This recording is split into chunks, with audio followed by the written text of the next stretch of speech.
রাজ্যে কোনো শিল্প নেই বলে প্রায়শই অভিযোগ করতে শোনা যায় বিরোধীদের। বর্তমান রাজ্য সরকারের আমলে ব্যবসায়ীরা এখানে বিনিয়োগ করতে চান না, আর যারা আগে থেকেই ব্যবসা করছেন তারাও চলে যেতে চাইছেন বলেই অভিযোগ তোলেন বিরোধীরা। যদিও সেই অভিযোগ কখনোই মানতে রাজি নয় রাজ্য সরকার ও রাজ্যের শাসক দল তৃণমূল কংগ্রেস। আর এবার ইন্ডাস্ট্রি অ্যান্ড বিজনেস কনক্লেভে বক্তব্য রাখার সময় ব্যবসায়ীদের এজেন্সি দিয়ে ভয় দেখানো হচ্ছে বলেই কার্যত মন্তব্য করতে শোনা গেল মুখ্যমন্ত্রী মমতা ব্যানার্জিকে। তিনি বলেন, একজন ছোট ব্যবসায়ীকে যদি সবসময় এজেন্সি দিয়ে বিরক্ত করা হয় তাহলে কিভাবে ব্যবসা বাড়বে। তারা ভয়ে রয়েছেন, কেউ জানেন না সকালে কেমন সূর্য উঠবে নাকি চাঁদ উঠবে নাকি তারা উঠবে নাকি এজেন্সি উঠবে, কেউ জানেন না।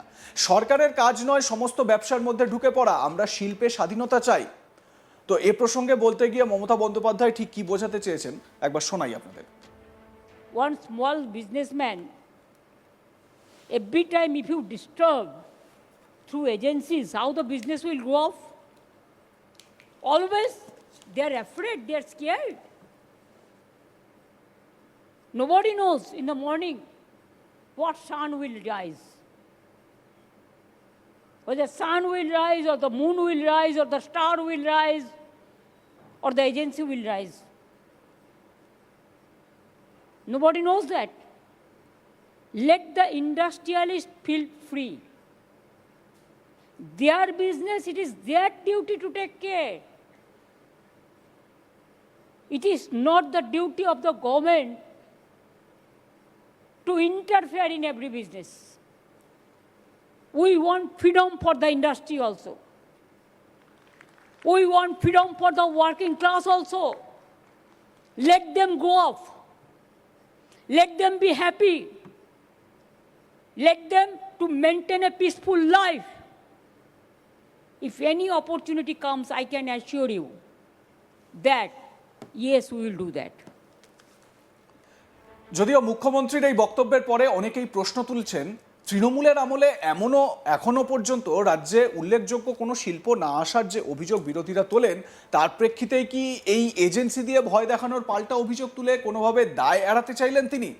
মুখ্যমন্ত্রীর অভিযোগ প্রসঙ্গে রাজ্য বিজেপির সভাপতি শ্রমিক ভট্টাচার্য বলেন, শিল্পপতি বলতে যাদের বোঝায় তারা পশ্চিমবঙ্গে নেই। যারা মুখ্যমন্ত্রীর পাশে দাঁড়িয়ে থাকেন তাদের 9 বছরের ব্যালেন্স শিট দেখুন, তারা বিনিয়োগ করছেন ভিন রাজ্যে। শুনুন বিজেপির রাজ্য সভাপতি শ্রমিক ভট্টাচার্য এ প্রসঙ্গে তাকে যখন প্রশ্ন করা হয় কি বলেছেন, শুনুন। কোন শিল্পপতি? অতীত কি? শিল্পপতি বলতে যাদের বোঝায় তারা পশ্চিমবঙ্গে নেই। যারা মুখ্যমন্ত্রীর পাশে দাঁড়িয়ে থাকেন তাদের 9 বছরের ব্যালেন্স শিট দেখো, তারা বিনিয়োগ করছেন ভিন রাজ্যে। যে রাজ্যে আইন শৃঙ্খলা নেই, যে রাজ্যে কোনো আরবান ইনফ্রাস্ট্রাকচার নেই, তো সেখানে বন্ধ হয়ে যাবে যে কোন শিল্পপতি শিল্প করতে যাবে। পশ্চিমবঙ্গ থেকে পুঁজি বাইরে চলে যাচ্ছে, শ্রমিক বাইরে যাচ্ছে, মেধা বাইরে চলে যাচ্ছে। এটা হচ্ছে পশ্চিমবঙ্গের বর্তমান অবস্থা। সুতরাং যারা বিভিন্ন দুর্নীতিগ্রস্ত প্রক্রিয়ার সঙ্গে যুক্ত আছেন, তৃণমূল কংগ্রেস, তাদের বাড়িতে হয়তো কোনো এজেন্সি গিয়ে থাকতে পারে, তারা তার জবাবদিহিত হয়। অন্যদিকে মুখ্যমন্ত্রীকে বলতে শোনা যায়, যখন কিছু নেই 1000 টাকা নাও, 2টো চায়ের কেটলি কেনো, ঘর থেকে চা তৈরি করো আর বিস্কুট নাও, বউকে দিয়ে ঘুগনি তৈরি করে আনো, প্ল্যাটফর্মে গিয়ে দাঁড়াও, বাস স্ট্যান্ডে গিয়ে দাঁড়াও। ব্যবসা আনার প্রসঙ্গে ব্যবসা আনার জন্য যে বিজনেস কনক্লেভে মমতা বন্দ্যোপাধ্যায় হাজির ছিলেন, সেই কনক্লেভ থেকে মমতা বন্দ্যোপাধ্যায় ঘুগনি চায়ের ব্যবসা করতে বলছেন। কি বার্তা দিচ্ছেন মমতা বন্দ্যোপাধ্যায়, শুনুন। ভাই যখন কিছু নেই 1000 টাকা নাও, 2টো চায়ের কেটলি কেনো, ঘর থেকে কিছু চা কিনে তৈরি করো আর বিস্কুট নাও, বউকে দিয়ে ঘুগনি তৈরি করে আনো, দেখো প্ল্যাটফর্মে গিয়ে দাঁড়াও, বাস স্ট্যান্ডে গিয়ে দাঁড়াও, এই টাকা তোমার কতদিনে কত টাকায় দাঁড়ায়। মুখ্যমন্ত্রীর এই বক্তব্যের কড়া সমালোচনা করেছেন রাজ্যের বিরোধী দলনেতা শুভেন্দু অধিকারী। তিনি বলেন, আমি বলছি মমতা ব্যানার্জি বাড়ি থেকে এই কাজটা শুরু করুন। Charity begins at home. কুসুম্বায় তার মামার বাড়িতে মামার মেয়ের চাকরি গিয়েছে, তিনি শিক্ষাকর্মী ছিলেন, ওকে দিয়ে শুরু করুন। এখন ঘুগনিটাই করুন। আমি ধ্রুব সাহাকে 1000 টাকা দিয়ে যাচ্ছি, ওর মামার বাড়িতে দিয়ে আসবেন। তো শুভেন্দু অধিকারী এই প্রসঙ্গে কটাক্ষ করতে গিয়ে কি বলেছেন, শুনুন। এটা কোনো শিক্ষিত যুবক যুবতী যাকে তার বাবা মারা তৈরি করে পড়াশোনার মধ্য দিয়ে, মেধার উন্মেষ ঘটে, এই কাজটা করে। আমি তো বলছি উনার বাড়ির উনার ভাইপো ভাইজিরা কেন করছে? Charity begins at home. Mamata Banerjee তার বাড়ি থেকে তার বাড়ির যারা বেকার আছে তাদেরকে দিয়ে এটা শুরু করুন। উনার মামার মেয়ে আছে, ওই যে কিন্নাহারে যা চাকরি গেছে, কিন্নাহার না আমাদের কুসুম্বা, তার যে চাকরি গেছে নন টিচিং এ, ওকে দিয়ে শুরু করুন না, ঘুগনিটাই করুক লেটেস্ট। 1000 টাকা আমি ধ্রুব সাহাকে 1000 টাকা দিয়ে যাচ্ছি, ওনার মামার বাড়িতে দিয়ে আসবো, ওই শুরু করুন। স্বাভাবিকভাবে এই নিয়ে একটা হাসির রোল উঠেছে বিভিন্ন মহলে।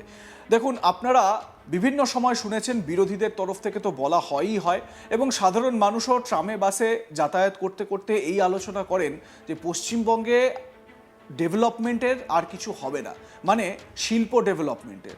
এই পশ্চিমবঙ্গে শিল্প আসবে না, পশ্চিমবঙ্গে কোনো বড় ব্যবসা আসবে না, পশ্চিমবঙ্গে কর্মসংস্থান সেভাবে গ্রো করবে না।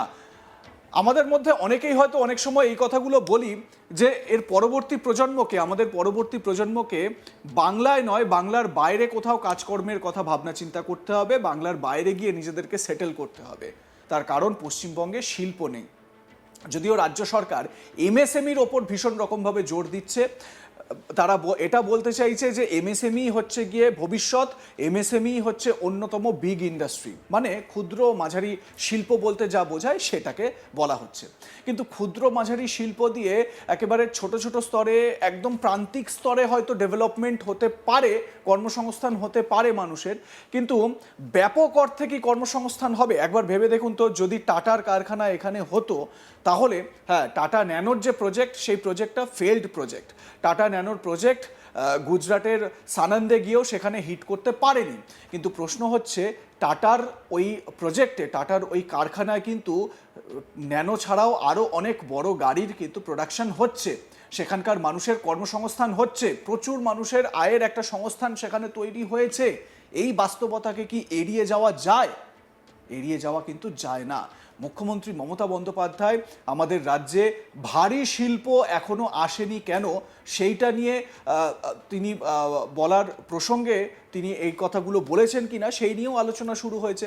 তো মমতা বন্দ্যোপাধ্যায় শুরুতে একেবারে তার প্রথম বক্তব্যে এই কোন সূর্য উঠবে, এখানে শিল্প আসবে না, মানে এই প্রসঙ্গেই কি তিনি এই কথা বলতে চেয়েছেন কিনা, এই নিয়ে একটা জোর চর্চা শুরু হয়েছে। এদিকে রাজ্যের বিরোধী দলনেতা সম্প্রতি বলেছেন যে এই যে বিজিবিএস করে বিজনেস কনক্লেভ বা সামিটগুলো করার জন্য 500 কোটি টাকা খরচ হয়েছে, কিন্তু কত কোটির ব্যবসা আমাদের রাজ্যে এসেছে এটা কিন্তু হিসেব পাওয়া যায়নি।